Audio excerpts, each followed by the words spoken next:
দেশ ও দেশের বাইরে যেখান থেকে আমাদের অনুষ্ঠান দেখছেন আপনাদের সকলকে স্বাগত জানিয়ে শুরু করছি বাংলাদেশ সরকার অনুমোদিত নুরানি তালিমুল কোরআন সমাজ উন্নয়ন সংস্থা কর্তৃক পরিচালিত বয়স্ক কোরআন শিক্ষা ক্লাসের 19তম পর্ব।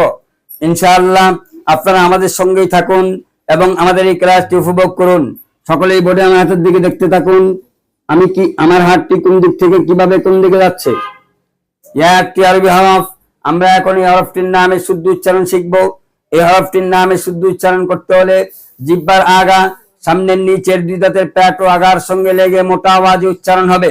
আমি এখন এই হরফটিকে তার উচ্চারণের স্থান থেকে উচ্চারণ করে শোনাবো। আপনারা শুধু শুনবেন, বুঝবেন, দেখবেন, কেউ বলবেন না।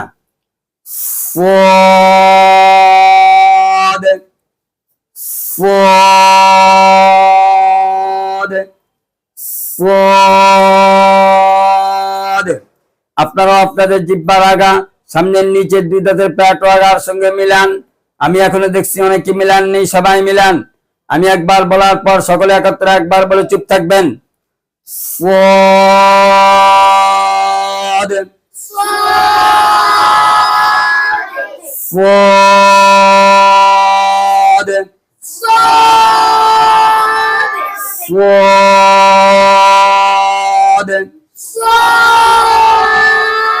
আপনারা বলার সময় আপনাদের দৃষ্টি থাকবে বোর্ডের হরফটির দিকে, কান থাকবে আমার আওয়াজের দিকে।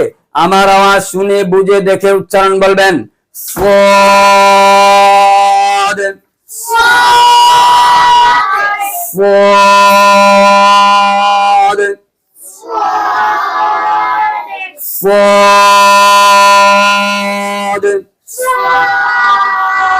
আবার বলেন, সবাই বলেন, একসঙ্গে বলেন, দেখে বলেন, বলতে থাকেন।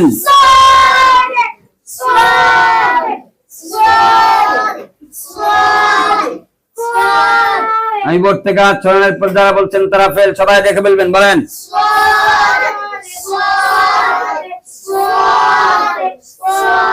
তাহলে হরফটির নাম সাদ।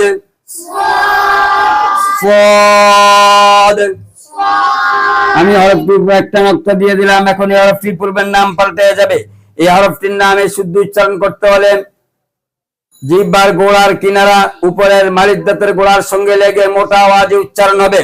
আমি এখন এই হরফটিকে তার উচ্চারণের স্থান থেকে উচ্চারণ করে শোনাবো।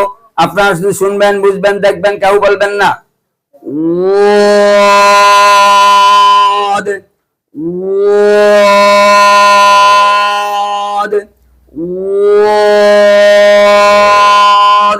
আপনারা আপনাদের জিহ্বার গোড়ার কিনারা সামনের উপরে মালিক দাঁতের গোড়ার সঙ্গে মিলান। আমি এখনো দেখছি অনেকে মিলাননি, সবাই মিলান। আমি একবার বলার পর সকলে একত্রে একবার বলে চুপ থাকবেন।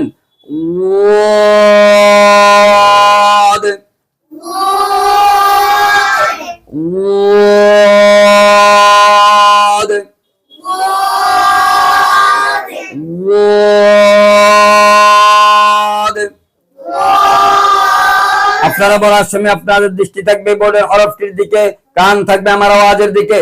আমার আওয়াজ শুনে বুঝে দেখে উচ্চারণ বলবেন।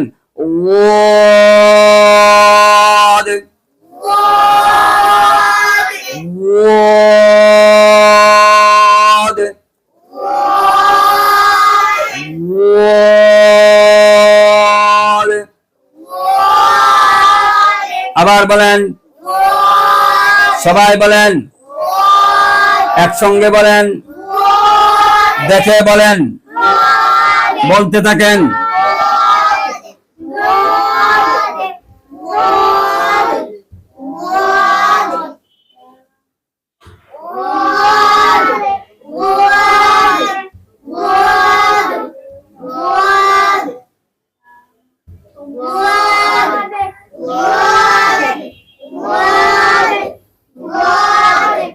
আমি বোর্ড থেকে হাত সরানোর পর যারা বলবেন তারা ফেল, সবাই দেখে বলবেন, বলেন।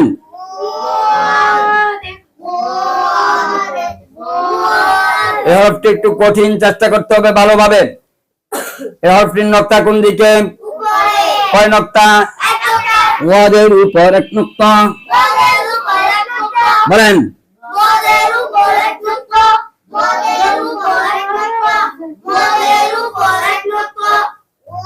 তাহলে হরফটির নাম, তাহলে হরফটির নাম।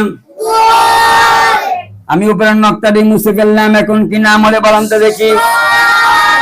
আমি উপরের নকটাটি দিলাম, এখন কি নাম হবে? আমি উপরের নকটা মুছলাম, এখন কি নাম? আমি উপরের নকটা দিলাম, এখন কি নাম? তাহলে হরফগুলোর পার্থক্য কিসের? নকটা না থাকলে কি নাম? নকটা না থাকলে কি নাম? নকটা থাকলে কি নাম? আলহামদুলিল্লাহ, আমরা এই হরফ দুটি চিনেছি। আল্লাহ পাক আমাদেরকে সহিভাবে কোরআন শিখার পড়ার তৌফিক দান করুন, এই আশা রেখে এখানেই শেষ করছি। ওমা তৌফিকি ইল্লা বিল্লাহ। আসসালামু আলাইকুম ওয়া রাহমাতুল্লাহি ওয়া বারাকাতুহু।